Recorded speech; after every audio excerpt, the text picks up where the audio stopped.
पाकिस्तान के पंजाबी फ़ौज के बच्चे को अगर कांटा भी चुभ जाए तो पाकिस्तान में हाहाकार मच जाता है, लेकिन अगर पश्तून और बलोच बच्चे बम गोलियों से मार भी दिए जाएं तो इन पंजाबियों के कान में जूं तक नहीं रेंगती।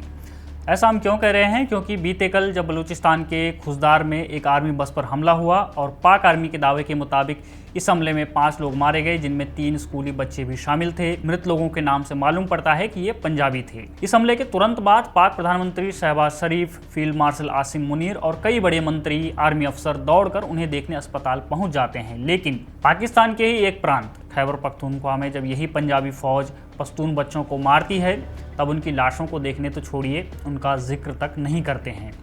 पत्रकार जब पाकिस्तान के डिफेंस मिनिस्टर ख्वाजा आसिफ से पश्तून बच्चों की हत्या पर सवाल पूछते हैं तो पाक रक्षा मंत्री चुप्पी साध लेते हैं और बिना जवाब दिए वहां से चले जाते हैं। पाकिस्तान में ड्रोन हमला हुआ है, उसमें 4 छोटे कम उम्र बच्चे शहीद हुए, 2 खवातीन जख्मी है। क्या कहेंगे आप? बतौर वज़ीर दफा कैसे देखते हैं इसको? किसने किया है? ख्वाजा साहब, ड्रोन हमला हुआ है शुमाली वजीरिस्तान में, मुल्क की सलामियत का मसला है।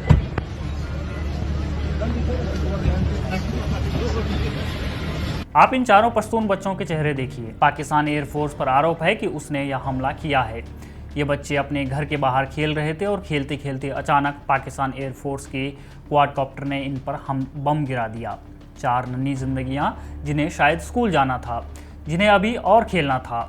क्या अब पश्तून बच्चों की माएँ आकाश में मंडराते हर ड्रोन से डरे? क्या हर पश्तून पिता अब अपने बच्चों को खेलने भी भेजे तो अलविदा कहकर भेजे? यह कोई सरहद की लड़ाई नहीं थी, यह कोई जंग का मैदान नहीं था, यह खेलते कूदते बच्चों का इलाका था जहां अब सिर्फ सन्नाटा है और मातम की गूंज है। ये मासूम बच्चे किसी राजनीति का हिस्सा नहीं थे, ये किसी एजेंडा का चेहरा नहीं थे। ये सिर्फ बच्चे थे जिन्हें जीने का हक था, जिन्हें महफूज रहने का हक था। और इनसे इनका हक किसने छीना?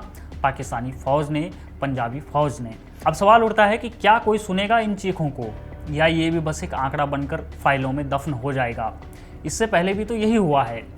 जानी खेल में एक ड्रोन हमले में 15 बच्चे घायल हो गए थे। दक्षिणी वजीरिस्तान में पाकिस्तान सेना ने पिछले 2 साल में 40 ड्रोन हमले किए हैं। इसीलिए हमने शुरू में कहा कि अगर पश्तून और बलोच बच्चे बम गोलियों से मार भी दिए जाएं तो इन पंजाबियों के कानों तक जूं नहीं रेंगेगी। आज जब पाकिस्तान में पंजाबी बच्चों से भरी आर्मी बस पर हमला हुआ, जैसा कि पाक आर्मी का दावा है, तो पाकिस्तान मानो दहल उठा है। इस हमले के लिए बलूचिस्तान लिबरेशन आर्मी को जिम्मेदार ठहराया जा रहा है, लेकिन BLA ने अब तक इसकी जिम्मेदारी नहीं ली है। आमतौर पर BLA जब पाक आर्मी पर हमला करती है तो वह तुरंत हमले की जिम्मेदारी ले लेती है, लेकिन इस बार ऐसा नहीं हुआ है। इस हमले को लेकर एक बात पर गौर करना चाहिए कि बलूचिस्तान में सभी पब्लिक और प्राइवेट स्कूल में गर्मियों की छुट्टियां पड़ चुकी हैं। 17 मई से लेकर 31 जुलाई तक सभी स्कूल बंद हैं। तो फिर सवाल ये है कि कथित 40 बच्चे गर्मी की छुट्टियों में कौन से स्कूल पढ़ने जा रहे थे? पाकिस्तान की फौज ने इस हमले के पीछे भारत की साजिश बताई है।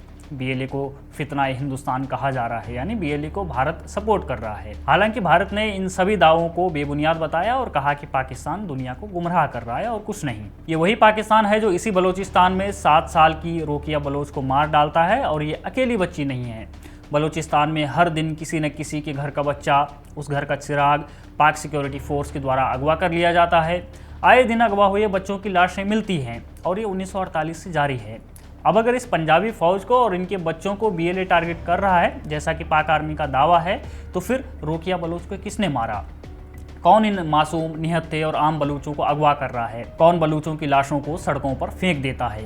ये दहशतगर्दी आखिर फैला कौन रहा है? यह और कोई नहीं बल्कि पाकिस्तानी फौज है, पंजाबी फौज है। और आज ये फौज वही काट रही है जो इसने बोया है। अपने बच्चों के लिए इंसाफ की बात और पश्तून बलोचों की नस्ल खत्म की जा रही है। ये पाकिस्तान की फ़ौज है और हमेशा की तरह आने वाले दिनों में यही पंजाबी फ़ौज बदला लेने के लिए बलोच नागरिकों को अगवा करेगी, उनकी लाशें अब सड़कों पर फेंकेंगी। आप बने रहिए हमारे साथ, देखते रहिए द पैम्फलेट।